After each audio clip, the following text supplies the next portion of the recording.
The three amigos out front, Kyle Busch, Frank Kimmel, Billy Venturini, they are all friends right now because together they have broken away from the back of the pack, or the middle of the pack, the big pack, so to speak. Guys, side by side, look at that advantage they have over this right here. Shane Neal leads that pack. He's in 4th spot. Clint Boyer in the 7 in the RCR engine.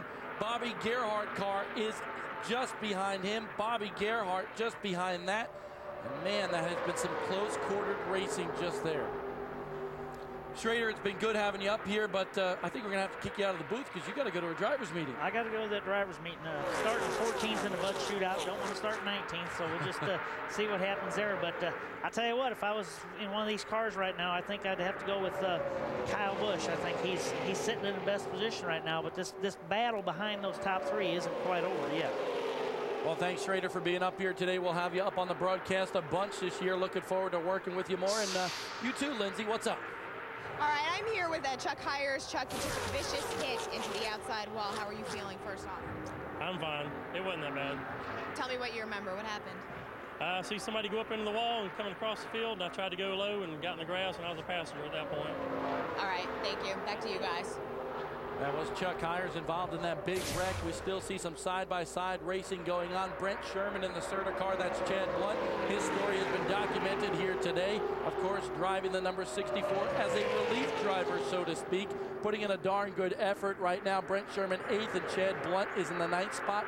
Mike Langston in the 66 is just behind them in 10th. A good run for him here today, but out front, still, those 3 dudes right there, Kyle Busch, Frank Kimmel, the 5-time ARCA champ, and Billy Venturini. Remember, Billy started way back in the 35th spot after not getting by Tech. He had to go way back there. Oh, here we go. This 77 of Heppill, Clint Boyer in between, and Bobby Gerhart squeezes his own car out of a spot. Gerhart, who has had trouble with the handling of that car all day long, started on the pole, has not been able to keep it up there. Sachs in the middle there. 10 laps to go. 10-lap shootout here at Daytona on the high banks. The leaders way out front, but this right here is the battle to watch. I got goosebumps looking at that. These guys got goosebumps too. Kyle Busch trying to win the big one here for the ARCA RE/MAX Series, but Frank Kimmel is right behind. Never finished higher than 3rd. He's in 2nd right now, and he really, whoa! Sachs is in the wall. Gets hit from behind. Sachs spinning down the backstretch. Eric McClure just scoots by. Wayne Anderson also involved, the 2-time NASCAR Southeast Series champion. The race to the line, Kyle Busch has got it. Frank Kimmel in 2nd. And Billy Venturini in 3rd. My mistake, no racing back to the line here in the ARCA RE/MAX Series, but that right there, no more racing for that car today. The 7 car for Greg Sachs. That's the State of Florida Seafood car. He was hoping for a good run, 7th last year. He's done. Wayne Anderson has been running a couple of ARCA RE/MAX Series races from time to time over the past 2 seasons. Good-looking car there, unsponsored. He's hoping to run about 5 or 6 more this year. Greg Sachs was hoping to come out of here with a good finish with enough money to run some more too. Ray, what's up? Well, Bob, what was really kind of strange about that race car was it came originally from Robert Yates Racing, but Bobby Jones, the guy who owns that car, has decided that they really needed to have it to be a Dodge, so they made this thing a Dodge. I really don't know if you call it a Ford Intrepid or whether you call it a Dodge Taurus, but anyway, that thing was a Robert Yates car with a Dodge front on it, and they were really hoping to give a good job to George Foreman today, and the other sponsors they had on there, Shrimp from Florida, because these guys were hoping to try to attract enough sponsorship to run the entire season. It may still come true, but Greg Sachs certainly done for today's race. Tough day, the boy from Long Island. Wayne Anderson, the boy from Florida, he'll race at New Smyrna Speedway tonight. In the super late models, let's take a look at what happened. Greg Sachs gets nudged by, I believe, the 44 of Brent Sherman.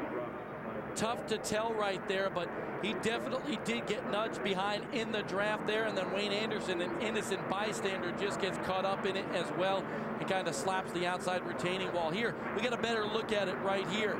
Sachs on the inside, goes outside, trying to get around Clint Boyer and just cannot squeeze between Brent Sherman and Chad Blunt.